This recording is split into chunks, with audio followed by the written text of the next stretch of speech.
So let's talk about your character. This is your first Mission Impossible. What was it like when you got that call? Exciting. It's one of those opportunities which people don't usually get. The team's set, and I got to be a new member of the team.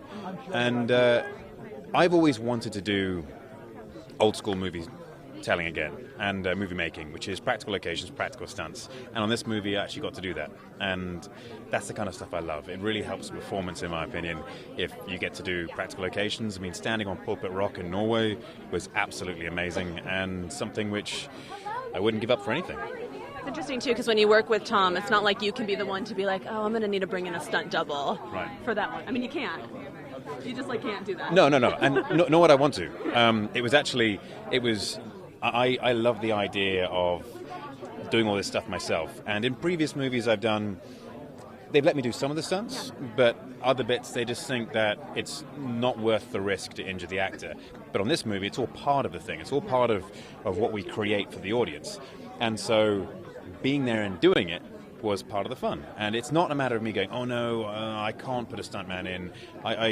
Actually, my stuntman, Adrian, my stunt double, almost hated me for it. He's like, well, I guess I'm just standing in for you again and not getting to do anything. Bless his cotton socks. Yeah.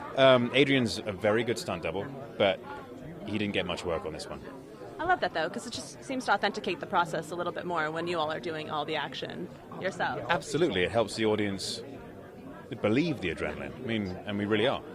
So I love the fight scene between you and Tom in the bathroom. How long did that kind of take to choreograph and get together and to shoot?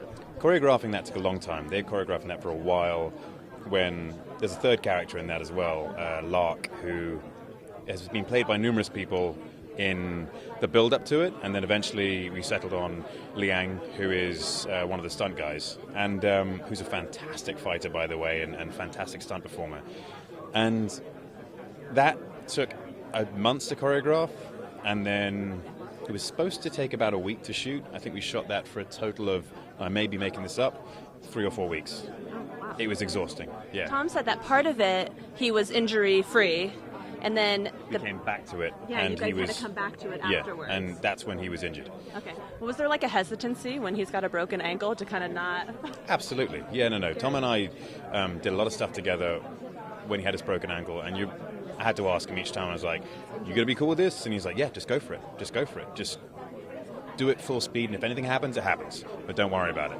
And he's a tough guy. You're an American treasure. I'm impressed.